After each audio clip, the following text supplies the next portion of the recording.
그런데 성경에서는 이 11조가 단 하나의 개념, 우리가 생각하는 하나의 개념이라고 말씀하지 않습니다. 특별히 구약 성경에서는요, 이 11조를 세 가지로 분류하고 있는데요, 첫 번째는 레위인을 위한 11조입니다. 민수기 18장 21절 말씀에 보니까 이 11조를 레위 자손에게 기업으로 다 주어라 이렇게 말합니다. 12지파 가운데 오로지 땅을 분배받지 않는, 기업을 분배받지 않은 지파가 누구였냐면 레위 지파였어요. 왜냐하면 레위 지파는 성전에서 예배드리는 일, 성전을 관리하는 일을 맡았기 때문입니다. 그래서 그들을 위한 11조를 드리라고 말씀합니다. 두 번째는 성전 제사를 드린 사람들이 함께 모여서 식사하기 위한 11조입니다. 신명기 14장 22절에서 27절 말씀에 보니까 11조를 드리라고 하는데 마지막에 보면 너와 내 권속이 함께 먹고 즐거워할 것이며 이렇게 말합니다. 여기서 첫 번째, 두 번째에 11조라고 쓰인 우리말이 히브리어로 마아세르인데요, 이 마아세르는 10분의 1이라는 뜻입니다. 10분의 1. 그리고 이 중요한 세 번째의 11조가 있는데, 이 세 번째 11조는 무엇이냐면 가난한 사람들을 위해 3년마다 한 번씩 드리는 11조예요. 신명기 14장 28절에서 29절 보니까 매 3년 끝에 10분의 1을 드리는데 누구를 위해서 드리냐면 객과 고아와 과부들이 와서 먹고 배부르게 하라. 그리고 또 말씀합니다. 그리하면 내 하나님 여호와께서 내 손으로 하는 범사에 내게 복을 주시리라 이렇게 말해요. 그런데 여기서 10분의 1이라고 쓰인 히브리어가 콜 마아세르라고 쓰였어요. 마아세르는 10분의 1이라고 했죠. 앞에 콜이라는 단어가 붙었는데 이 콜은 모든, 충분한, 온전한이라는 뜻이에요. 그러니까 이걸 바르게 번역하면 온전한 11조라는 뜻입니다. 세 번째 11조는 온전한 11조예요. 객과 고아, 과부를 위해 드리는 11조는 온전한 11조라고 주님 말씀하십니다. 첫 번째와 두 번째 11조는 오늘날 우리가 드리는 11조의 개념과 일맥상통합니다. 첫 번째 11조는요, 저와 같은 목사들이나 이 교회에서 일하는 직원들이 여러분이 내신 11조와 헌금으로 먹고 살아갑니다. 비슷하죠. 두 번째 11조는 예배적 성격을 띱니다. 교회적 성격을 띄어요. 여러분이 교회에 오시면 이 교회에서 예배 드리시죠. 이 본당일 보수하거나 식당에서 밥을 먹거나 부서에서 예산을 집행하거나 하는 것이 두 번째 11조의 성격이라고 할 수 있습니다. 그런데 이 세 번째 11조가 중요하다고 했습니다. 이 마지막 세 번째 11조는 오로지 목적이 분명합니다. 객과 고아와 과부만을 위해서 11조를 드리라 이렇게 말씀합니다.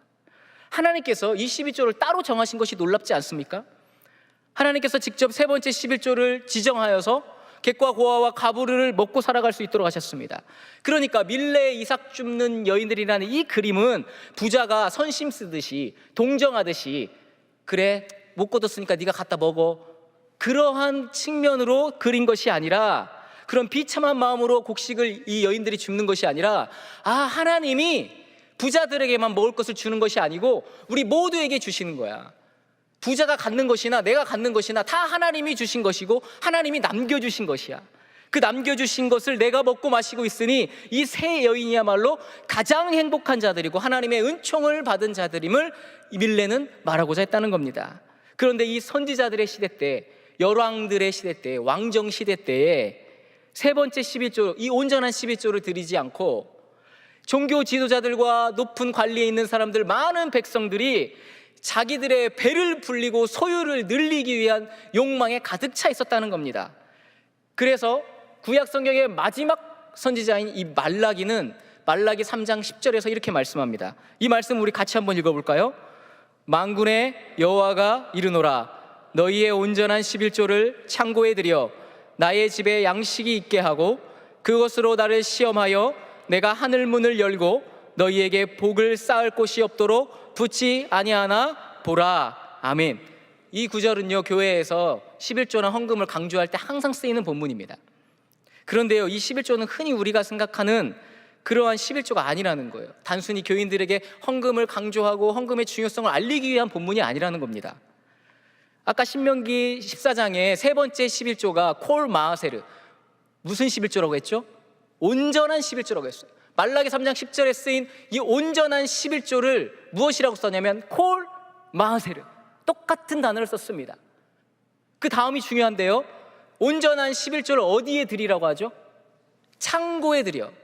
말라기는 이 11조를 창고에 드리라고 했어요. 이 창고는 흔히 우리가 있는 어떤 잡동사니를 넣어놓거나 농기계를 넣어놓는 그런 창고가 아니고요, 솔로몬이 성전을 지을 때 이 창고라고 쓰인 이 단어를 뭐라고 표현했냐면 열왕기상 7장 51절에 보니까 여호와의 성전 곳간이라고 써 있어요. 느헤미야도 성전을 재건한 후에 이 똑같은 것을 만들었는데요, 느헤미야 10장 38절에는 하나님의 전 곳간에 여러 방이라고 표현했어요. 그러니까 이 온전한 11조, 객과 고와 과부를 위한 세 번째 11조를 드리면 이것을 제사장들이 받아서, 레위 자손들이 받아서 여호와의 성전 곳간에 넣어놓고 오로지 누구를 위해?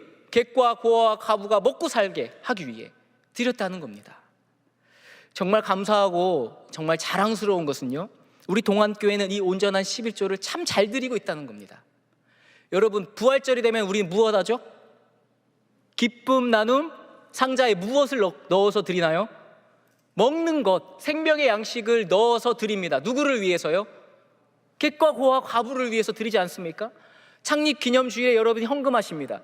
그 헌금은요, 우리 교회는 교회를 위해 전혀 쓰지 않고 100% 객과 고와 과부, 경제적으로 연약한 자들을 위해서 쓰입니다. 여러분, 이제 성탄절이 되면 무엇 할 거예요? 사랑의 쌀 하실 것이죠. 이 사랑의 쌀도 여러분이 드리는 온전한 11조, 세 번째 11조로 드립니다.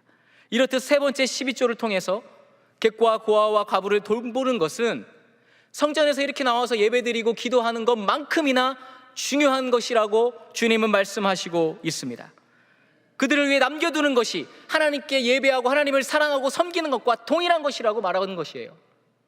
그런데 이 세 번째 11조를 드리기 위해서는요, 그저 우리가 있는 소득의 이 물질을 10분의 1을 드린다, 그것만 드리면 되지 해서 그치는 것이 아닙니다. 아까 제가 말씀드렸죠. 부자라고 해서 막 다 남겨두는 거 아니라고, 가난하다고 해서 또 안 하는 거 아니에요. 무엇이 필요하냐면 우리 주변의 이웃들, 타자를, 우리 주변의 타자들을 돌아볼 수 있는 마음의 여지, 국률의 마음이 우리에게 필요하다는 거예요. 저는 이것을 무엇이라고 표현하고 싶냐면 마음의 11조라고 표현하고 싶어요. 우리 주변의 약재들을 돌아볼 수 있는 국률의 마음, 마음의 11조, 마음의 여지를 좀 남겨두셔야 돼요. 막 바늘 하나 탁 찔러도 피 한 바람 안 나올 것처럼 살면 안 되는 거예요. 막 저 사람하고 말을 걸고 싶은데 무서워서 말을 못 거는 그런 사람으로 살면 안 된다는 거예요. 제가 군대를 전역하고 23살부터 교육전도사를 시작했습니다. 그래서 지금까지 여러 교회를 다니면서 목회를 하고 지금 23년 차입니다. 그런데요, 이 목회를 하다 보니까 무서운 사람들이 있어요. 무서운 성도님들이 있어요. 굉장히 무서운 성도님, 어떤 성도님인지 아세요? 계산을 칼같이 하는 성도님들이 무서워요. 막 부서를 막 할 때도 막 칼같이 막 이렇게 해야 됩니다, 저렇게 해야 됩니다, 목사님은 왜 그러십니까? 무서워 죽겠어요. 저한테 전화 안 했으면 좋겠어요. 그러신 분들이 있으면 제 전화번호를 지우시기 바랍니다. 할렐루야. 무서워요.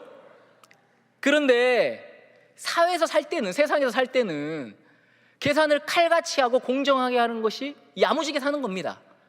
그런데 하나님을 만나면요, 예수 그리스도의 십자가 앞에 나가면요, 칼 같은 계산이 매우 불편해집니다. 그리고 돌아보면 내가 왜 그렇게 살았지? 이렇게 생각이 됩니다. 지나 보니까 목회에서는요, 칼 같은 정답이 없어요. 제가 옛날에 지금도 부교육자지만 이 담임 목사님들이 뭔가 막 중요한 사안들이 있으면 결정을 잘 못 하셔요. 처음에는 젊었을 때는 왜 목사님이 저런 딱 봐도 정답이 있는데 결정을 못 하시지? 이렇게 생각했어요. 근데 지나 보니까요, 결정을 못 하시는 게 아니라 정답이 없어요. 내가 이게 맞다고 하면요, 저게 맞고, 이게 맞다고 하면 저기 있는 김 권사님이 속상해하고요, 이게 맞다고 하면 저기 있는 박 집사님이 속상해해요. 정답이 없다 합니다. 정답이. 그러니까 여러분, 마음에 여지를 두시란 말입니다. 마음에 11조가 있어야 한다는. 왜 그래야 합니까? 만약 하나님께서요, 우리에게 마음의 여지, 하나님의 마음의 11조가 없었다면요, 제가 사는 삶에 마음의 여지를 조금도 주지 않고 하나님이 다 판단하시고 심판하셨으면요, 전 여기서 지금 설교 못합니다. 저만 그럴까요? 여기 계신 모든 분들이 하나님이 조금의 여지도 없이 우리의 모든 삶을 돌아보시고 열리면 열 딱 했다면 우리는 여기 앉아있지 못하게 된다는 겁니다. 그러니 사랑하는 여러분, 여러분이 만나는 타자들, 이웃들, 여러분이 가장 자주 만나는 사람이 누구예요? 가족들이죠. 남편, 아내, 자녀들. 마음의 여지를 좀 주세요. 가족들에게 되게 무섭게 하는 사람들이 있어요. 남편이 양말을 뒤집어서 좀 벗어놔도 우리 남편이 오늘 회사에서 참 많이 힘들었구나, 양말을 벗어놨구나. 제가 그런다는 거 아닙니다. 저는 이렇게 잘해요. 저는 이렇게 생각하시고, 제 딸이 중학생인데요, 중학생들 딸을 키우면서 가장 힘든 게 무엇인지 아십니까? 휴대폰이에요. 휴대폰. 틈만 나면 휴대폰을 보고 있거든요. 근데 딸이 휴대폰을 좀 보고 있어도 우리 딸이 정말 재밌게 휴대폰 게임을 하고 있구나. 마음과 말이 따로 나와가지고 그래요 지금. 아무튼 그래도 휴대폰을 보고 있구나. 저렇게 웃으면서 즐겁게 보고 있구나. 공부하느라 힘들었구나. 마음의 여지를 두시라는 거예요. 직장에서도 내가 만나는 동료들 혹은 신입사원들에게 마음의 11조를 좀 두시고 다가가세요. 교회에서도 왜 미운 사람이 없겠습니까? 제가 목회를 하면서 이 교회에서 저 권사님, 저 집사님 꼴보기 싫어서 교회 가기 싫어요 라는 분들도 봤어요. 지금 우리 동학교에는 없다고 말씀드립니다. 여기 아니고요. 그런데 교회에서 만나는 분들도 다 나름대로의 아픔과 상처들이 있어서 그렇습니다. 서로에 대한 마음의 여지를 남기시기 바랍니다. 그래야 여러분 온전한 11조를 드리는 인생을 살 수 있습니다. 마음의 여지가 있어야 물질도 나오는 거 아니겠습니까? 마음의 여지가 없는데 어떻게 내 것을 드릴 수가 있겠습니까? 어떻게 다정한 말 한마디를 할 수가 있겠습니까? 그래서 하나님은 오늘 본문에서 우리에게 이렇게 명령하십니다. 남겨두라, 남겨두며 남겨두라. 여기서 남겨두라고 쓰인 히브리어가 이흐해인데요, 이 단어는 이흐해라는 이 단어는 원형 동사 하야의 미완료 동사예요. 이 하야라는 동사가 참 재미있는 동사인데요, 가장 먼저 쓰인 게, 성경에 가장 먼저 쓰인 게 창세기 1장 3절과 7절이에요. 창세기 1장 3절에 보니까 하나님이 이르시되 빛이 있으라 하시니 빛이 있었고, 또 7절에 보니까 궁창을 만드신 후에 그대로 되니라. 여기 있었고 되니라 라고 쓰인 이 단어가 하야라는 동사입니다. 이 하야라는 동사는 비동사입니다. 무엇이 있다, 존재하다 라는 뜻인데, 그래서 하나님이 말씀하신 대로 그대로 이루어졌다 해서 존재동사라고도 말합니다. 하나님이 목적하신 대로, 창조하신 대로, 말씀하신 대로 그대로 존재하게 되었다는 뜻입니다. 그런데 이 단어가 사람을 만들 때도 그대로 쓰였습니다. 창세기 2장 7절의 말씀인데요, 한번 같이 읽어보겠습니다. 여호와 하나님이 땅의 흙으로 사람을 지으시고 생기를 그 코에 불어넣으시니 사람이 생명이 되니라. 여기서 생명이 되니라 라는 단어가 이 하야 동사예요. 존재하게 됐다. 이것이 무슨 말입니까? 하나님께서 당신의 숨, 당신의 호흡을 우리의 코끝에 라고 부으시니까 그냥 육체 덩어리, 고기 덩어리였던 우리가 살아있는 영, 하나님의 숨이 들어와서 하나님의 숨으로 사는 생명이 된 거예요. 그래서 여러분, 우리는 하나님의 숨, 하나님의 호흡으로 사는 존재들이에요. 내 호흡으로 사는 존재가 아니에요. 그래서 시편 150편에 보면 호흡이 있는 자마다 여호와를 찬양하라. 하나님의 숨을 가졌으니 하나님을 찬양하는 삶을 살아라, 이렇게 말하는 거예요. 그런데 오늘 본문 남겨두라, 남겨두며 남겨두라, 이 단어를 무엇이라고 썼냐면 이 존재동사 하야의 미완료형으로 썼어요. 미완료형이 무엇입니까? 히브리 문법에서 미완료형은 계속이나 지속이라는 거예요. 단 이례적으로 남겨두는 게 아니고 우리가 사는 동안 계속 남겨두라는 겁니다. 미완료예요. 이것이 무슨 말입니까? 내가 너희를 지은 목적, 내가 숨을 넣어서 생명이 되게 한 존재의 이유는 너 혼자 잘 먹고 잘 사는 것이 아니라 네가 이렇게 예배당에 나와서 하나님을 사랑하는 마음으로 예배드리고 성전에서 기도하듯이 객과 고아 가우 타자들, 이웃들을 위해서 너의 것을 남겨두는 삶을 사는 것이 하나님이 우리를 만드신 목적이라는 겁니다. 우리의 존재 이유라는 겁니다. 예수님은 이 말씀을 우리에게 비유로 이렇게 가르쳐주고 있습니다. 마태복음 25장 말씀에 보면 예수님께서 하나님 나라 천국에 대한 비유를 말씀하십니다. 말씀하실 때 31절 이후부터 양과 염소에 대한 비유를 말씀하셔요. 우리가 잘 아시다시피 양은 천국에 초대받는 것이고 염소는 그렇지 않은 것이죠. 그때 예수님이 양과 같은 자들에게 이렇게 말씀하십니다. 마태복음 25장 35절에서 36절입니다. 내가 줄일 때에 너희가 먹을 것을 주었고 목마를 때에 마시게 하였고 나그네 되었을 때에 영접하였고 헐벗었을 때에 옷을 입혔고 병들었을 때에 돌보았고 옥에 갇혔을 때에 와서 보았느니라. 그랬더니 이 양과 같은 자들이 우리가 언제 주님을 돌봤습니까? 언제 음식을 주었습니까? 했더니 주님께서 이렇게 말씀하십니다. 마태복음 25장 40절입니다. 같이 읽겠습니다. 임금이 대답하여 이르시되 내가 진실로 너희에게 이르노니 너희가 여기 내 형제 중에 지극히 작은 자 하나에게 한 것이 곧 내게 한 것이니라 하시고, 반대로 염소와 같은 자들에게는 어떻게 말씀하시냐면 지극히 작은 자 하나에게 하지 아니한 것이 곧 내게 하지 아니한 것이라. 예수님이, 율법사가 예수님한테 와가지고 예수님 가장 큰 계명이 무엇입니까? 물으셨을 때 예수님 무엇이라고 대답했죠? 첫 번째는 내 목숨을 다하고 뜻을 다하여 내 하나님을 사랑하는 것. 둘째도 그와 같으니, 첫째와 둘째가 1번, 2번 순서가 있는 게 아니고 똑같다는 겁니다. 내 이웃을 내 자신과 같이 사랑하라. 하나님 사랑과 이웃 사랑이 따로 있는 게 아니고 하나라는 거예요. 양과 염소는 하나님은 사랑했어요. 그래서 하나님 앞에 갔죠. 하나님께 예배드렸어요. 이렇게 여러분들처럼 기도하고 성전에서 하나님 섬기고 예배드렸어요. 그런데 양과 같은 자들은 하나님을 사랑하는 것처럼 누구를 사랑했어요? 지극히 작은 자를 사랑했어요. 그런데 염소는요, 지극히 작은 자를 외면했어요. 여러분, 우리가 하나님을 믿는 것을, 이거 두 개를 동떨어진 것이라고 생각하는 분들이 많으세요. 나 예배 드렸잖아, 나 기도했잖아, 나 모태신앙이잖아. 지극히 작은 자는 돌보지 않으면서 하나님을 열심히 사랑했다고 말하는 거예요. 주님은 그거 아니라는 겁니다. 둘째도 그와 같다고 말씀하십니다. 여러분, 이거 정말 놀랍지 않습니까? 여러분, 예수 그리스도를 믿으면서 가장 큰 복이 무엇입니까?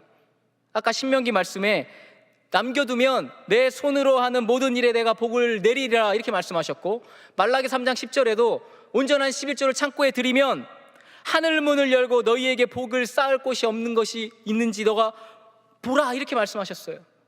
여러분, 복이 무엇이에요? 그리스도인에서 가장 본질적인 복이 무엇일까요? 물론 세상 살면서 물질적인 복, 건강의 복, 장수의 복, 그것도 너무나 좋죠. 그런데 우리가 예수 믿는 본질적인 복은 무엇입니까? 하나님 나라에 들어가는 것, 구원받은 인생 되는 것이에요. 지극히 작은 자 하나에게 했더니 하나님이 하나님 나라에 초대하십니다. 구원받은 인생으로 삼아 주십니다. 사랑하는 교우 여러분, 하나님께서 우리에게 원하시는 삶은 다른 것이 아닙니다.